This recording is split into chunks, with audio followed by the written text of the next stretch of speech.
Coming up on UATV, we'll clear up the rumors about alcohol being sold at Razorback football games. Plus, an update on the shooting that happened yesterday in Fayetteville. And gas prices are on the rise in Northwest Arkansas. Stay tuned, you're watching UATV. Live from the University of Arkansas, this is UATV News at 9. On a Tuesday night, welcome into UATV News. I'm Jacob Penner. And I'm Veronica Calhoun. Thank you for joining us tonight. Let's start the night outside with UATV weatherman Tevin Wooten. Tevin, how's it feel out there? Jacob and Veronica, it is feeling cold tonight. The cold front came through just a few hours ago, and it's definitely evident tonight. Temperatures are dropping off well into the 20s and 30s in some parts of the state of Arkansas. But today, though, today was fairly mild. Today, the high was 47 degrees at 12:37 this afternoon. Mostly cloudy to partly cloudy conditions this afternoon. The sun was present earlier this morning, right around 8 or 9 a.m. The low today, though, 30 degrees. Tomorrow, or currently right now, it's also 30 degrees, but guess what? It feels like 25 degrees with a wind from the north-northwest at about 5 to 10 miles an hour tonight. Partly cloudy conditions. The skies will open up tomorrow, and that's going to make way for some cooler temperatures. We're going to talk about that coming up later on in weather. Back to you guys inside. Seems pretty cool out there. Thank you, Tevin. Well, the university is clearing up rumors that the company in charge of concessions has not filed for their alcohol license. Sodexo is in charge of applying and has submitted the paperwork. We don't know how long this process will take, but the permits will be ready in time for the 2014 football season. You may want to pay more attention to what you post online. A court ruling involving the controversial rock star Courtney Love now opens the door for libel lawsuits regarding anything that you publish on social media. Tara Bradham is live with more. Thanks, Jacob. Courtney Love has just been cleared by a jury in the first ever twibel case, or libel in the form of a tweet. Now, this case is very important because it means the law now sees Twitter as a legitimate publishing platform that has serious implications for the future of online communication. In 2010, after the rock star's attorney refused to take action against the managers of her husband's estate, Love tweeted her attorney was bought off. Attorney Rhonda Holmes sued Love for libel, saying the tweet was purposely published to harm her reputation. Love's Twitter during and after the case boasted of her right to freedom of speech. But one media law expert says the only reason Love won was because the case was in California. You have to take responsibility for it. She was really lucky that the plaintiff who sued her had to prove actual malice and couldn't prove that she knew that was a lie. This means the rest of us aren't safe. Everything we publish on social media is now fair game for a lawsuit.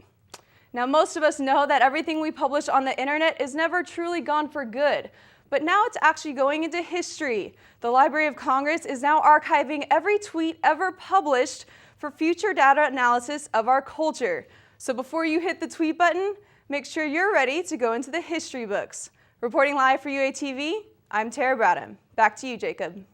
Here in Arkansas, the state only requires that a prosecutor proves the statement was defamatory. So if you insult someone and you publish it, you could be sued for it.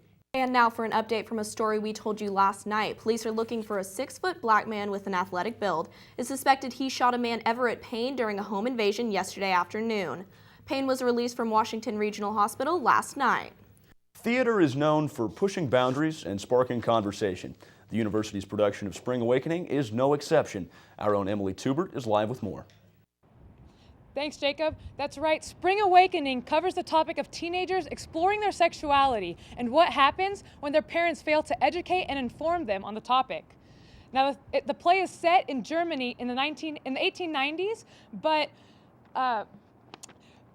it uses contemporary language to tell the story.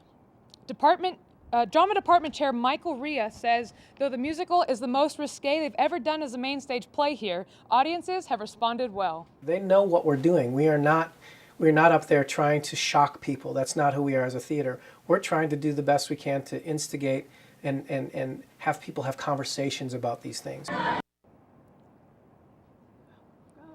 I saw the show this weekend, and the music was catchy, the stage looked fantastic, and the actors brought the story to life. Reporting live for UATV, I'm Emily Tubert. The production runs tomorrow through Sunday, and you can buy tickets online or at the box office. Mardi Gras is coming to Fayetteville. The annual celebration kicks off with the Fat Saturday Parade of Fools on March 1st. The parade will start at 2 p.m. on the Fayetteville Square. There will also be a pub crawl at Jose's for Fat Tuesday. Local bands will be performing to fund the farm. Apple Seeds Incorporated is hosting an event to raise money for a teaching farm they're building near College Avenue. When it's done, the farm will teach children to harvest healthy food and the importance of a healthy diet.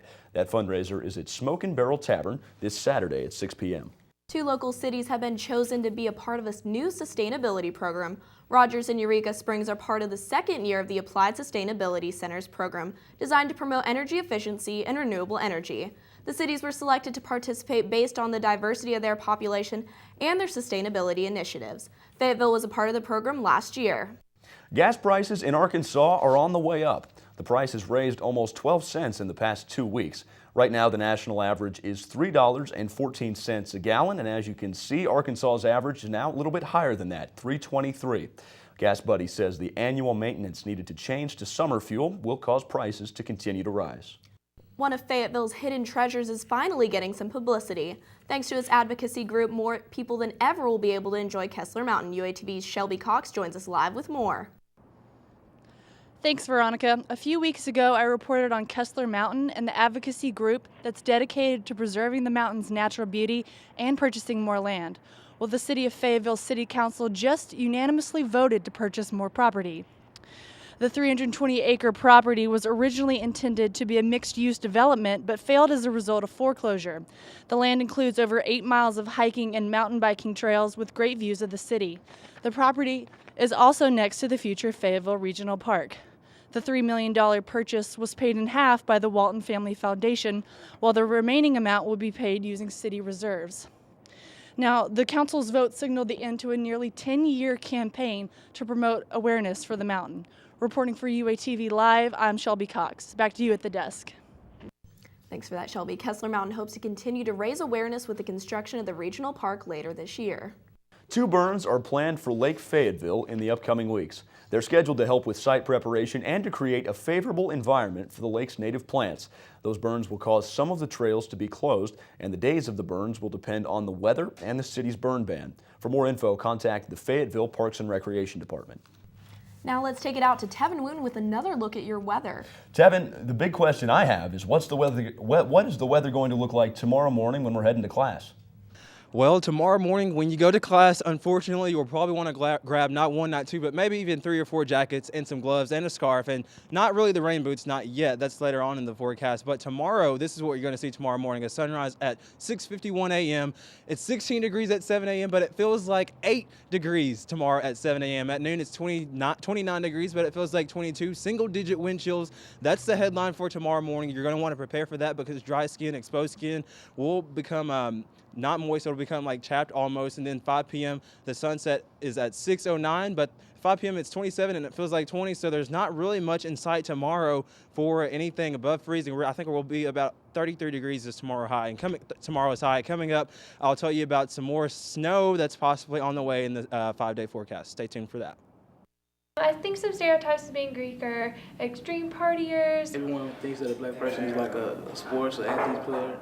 After the break, Cameron Woods explains how the university is trying to stop negative stereotypes. And you can get an opportunity to volunteer right here at UATV. Stay tuned.